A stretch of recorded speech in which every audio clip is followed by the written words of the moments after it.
Tout ça permet d'expliquer le phénomène de l'induction, le courant induit, tout ça. Là, on a 3 circuits, 4 même. Au début, l'interrupteur est ouvert. Il y a un courant I qui vient d'ici, de la source, qui provient de la source, qui traverse ça. Et comme l'interrupteur est ouvert, aucun courant ne traverse. Donc, I2 est nul. Le courant I circule là-dedans, c'est-à-dire I1, c'est la même chose que I. D'accord? Comme on a dit tout à l'heure, lorsque le courant traverse un conducteur, ça génère un champ. D'accord? Un champ magnétique. Là, le courant, il y a un champ. Le champ qui est comme ça. Voilà.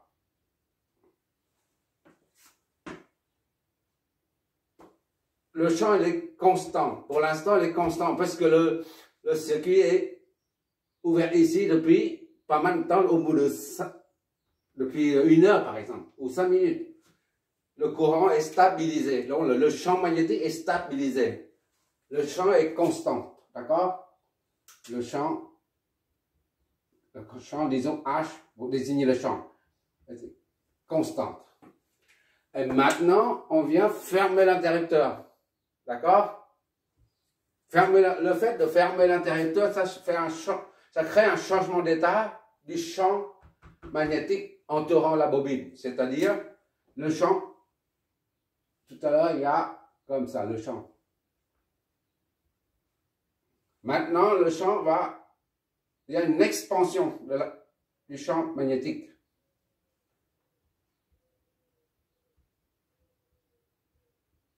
Voilà.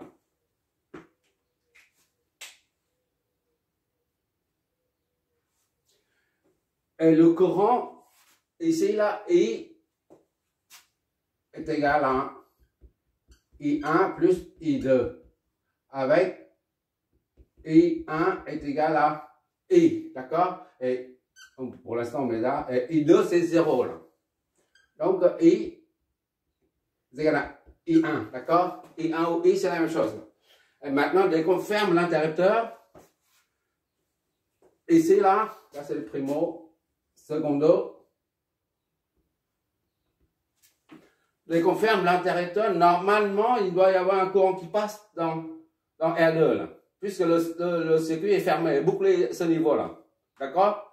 Mais à l'instant même où on ferme l'interrupteur, il y a une expansion du champ magnétique.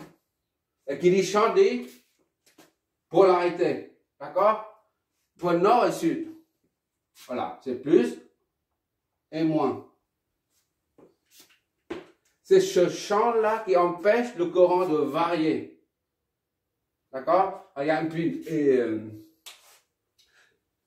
pile. Si on met une pile comme ça c'est plus, moins. Un autre pile. Plus, moins.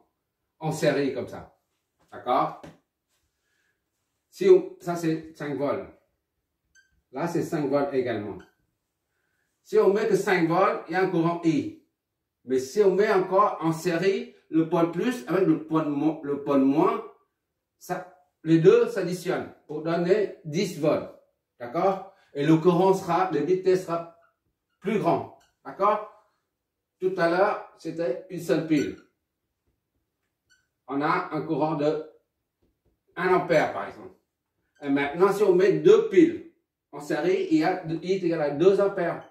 Puisque la tension augmente, à doubler. D'accord? Par contre, si on a mis tout à l'heure, comme ça là, une pile de 5 volts. Et maintenant, on met une autre pile. Mais cette fois-ci,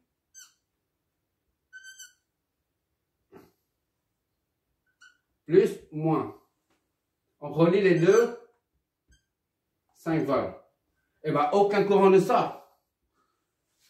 5 moins 5, ça fait 0 volts. D'accord? Cette pile empêche le courant ici de sortir. D'accord? Idem ici.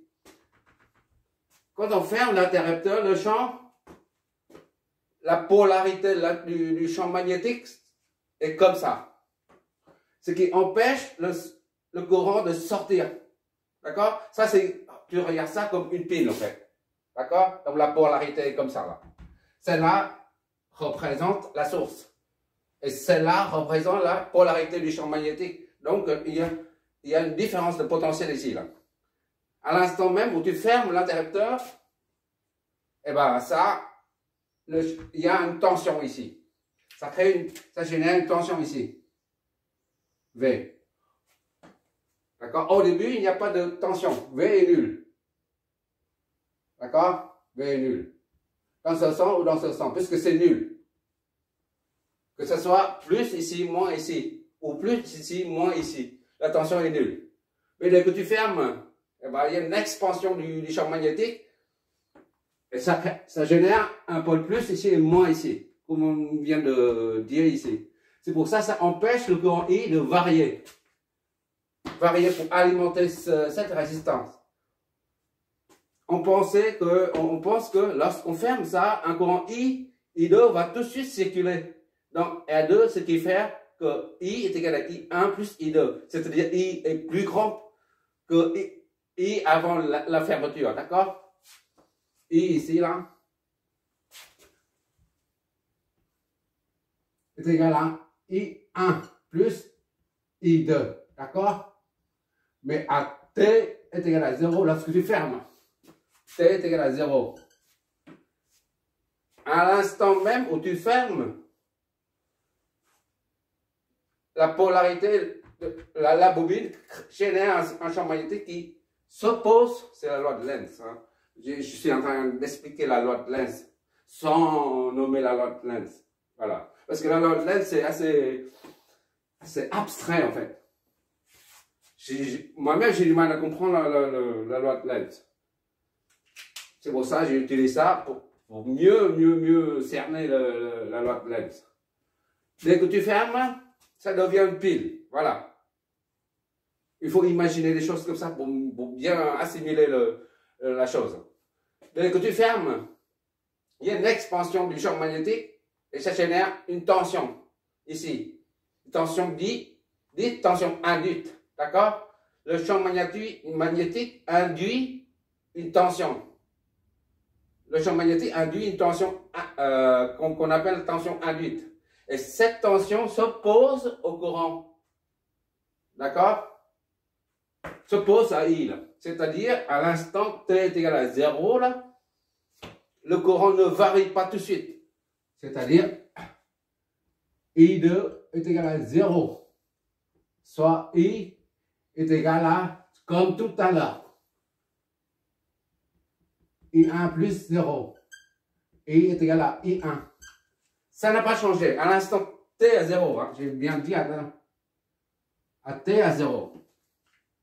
Au moment où tu fermes, normalement, il y a un courant ici qui circule là-dedans et la somme des deux est supérieure au courant initial. Là.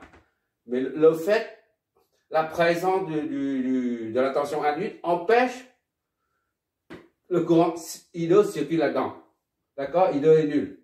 Ce qui fait qu'à l'instant T0, I total, c'est la même chose que I1. D'accord? Et quand le temps passe, disons, T est égal à 0, 0, 0, 1 seconde, par exemple. D'accord?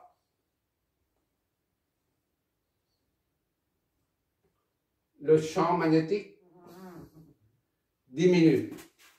D'accord? Diminue. Ici, j'ai mis 4 flèches. Ici, j'ai mis 2 flèches seulement.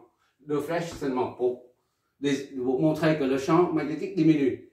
Et par conséquent, la tension induite, V induite,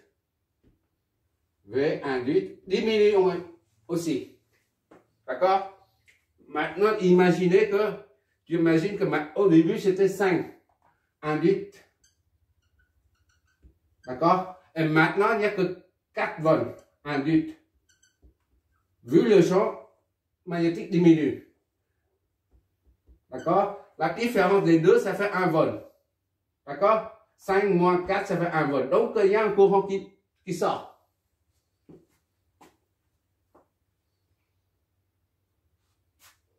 Là, la tension diminue. La tension induite diminue. C'est pourquoi I ici, I1 et I2. Maintenant, il y a I2. Tout à l'heure, il n'y a pas I2. À l'instant t est égal à 0, il n'y a pas I2. D'accord? Maintenant, t est différent de 0, là. I2 différent de 0. D'accord? Là, c'est à t est égal à 0,01. On suppose que t est égal à 0,01 une seconde. On a I2 qui circule, c'est-à-dire I augmente, puisque I est égal à I1 plus I2. D'accord? Et jusqu'à t est égal à 10 secondes, ou 1 minute par exemple. À 1 minute, ben, le champ là, au début, il y a beaucoup de champs. Après, ça diminue, et à la fin, comme si la bobine se comporte comme un simple fil conducteur. D'accord? Et I, ici, est égal à I1 plus I2.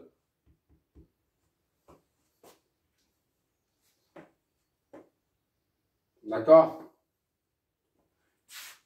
I ici, là, ce n'est plus comme I ici. I ici, c'est I2, c'est différent des 0 là. D'accord? Maintenant, si on ouvre ici, là. Ici, je reprends là. I1, I2 et I. D'accord? Ça, je remets ici. Ça, là, je relaisse ici. Et maintenant, si on ouvre l'interrupteur, qu'est-ce qui se produit alors? Je vois toujours. Là, je viens de mettre ici. Là. Bon, maintenant, je reprends ça ici. Là. I1, I2, ça c'est I. Ce circuit, c'est celui-là. D'accord? L'état où se trouve ce circuit, c'est celui-là. D'accord? Maintenant, quand on ouvre l'interrupteur, il y a un autre champ. Il y a un champ qui se crée ici. Il y a une expansion du champ magnétique. Comme tout à l'heure. Dès que l'interrupteur est fermé ou ouvert, il y a une expansion. Il y a un changement d'état au niveau du champ magnétique. Une expansion comme ça. D'accord? I ici. I1 ici. Mais I2 devient nul tout de suite. Parce que le circuit n'est pas bouclé. I2 devient nul. D'accord? Et I là, comme ici c'est plus et moins. La tension s'inverse. V induite. Et ici, c'est toujours égal à I ici, d'accord? Et ici, là, c'est I1 plus I2. Ou I2 est différent de 0, d'accord? Mais maintenant,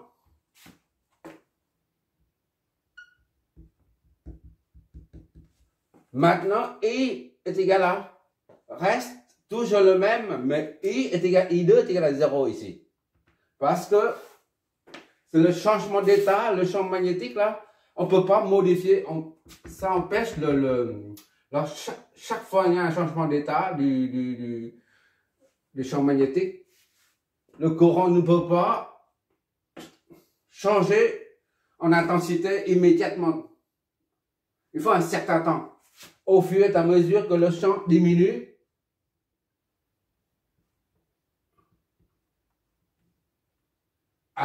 le champ diminue, d'accord?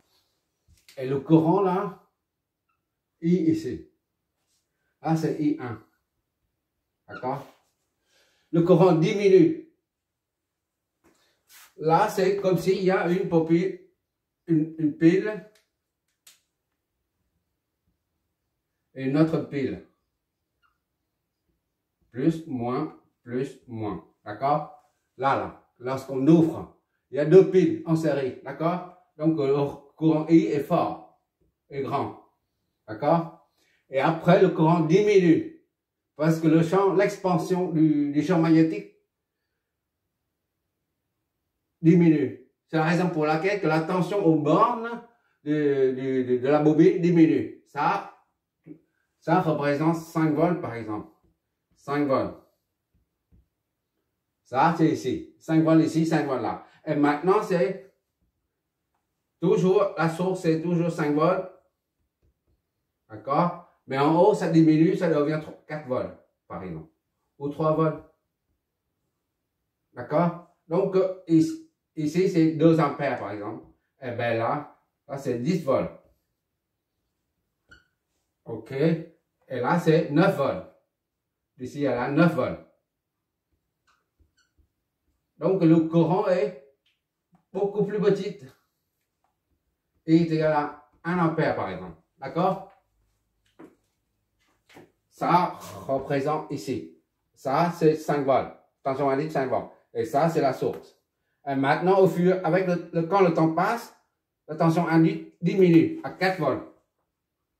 4 volts, mais ça reste toujours à 5 volts. C'est la source. D'accord? C'est la source. Et puisque il n'y a que 9 volts, les deux piles là vont débiter un courant plus faible. D'accord? Et au bout de 5 minutes, par exemple, au bout de 5 minutes, il n'y a plus de tension aux bornes. Voilà. Le champ devient constant. Il n'y a plus de tension. Que ce soit dans là, ça, V est nul. Induite est nul. Le I qui traverse la bobine, c'est la même que I1 ici. Et I2 est égal à 0. On retrouve l'état initial du circuit. D'accord? Voilà, le phénomène de l'induction se traduit par cette expérience. Bon, on va appliquer ça au circuit.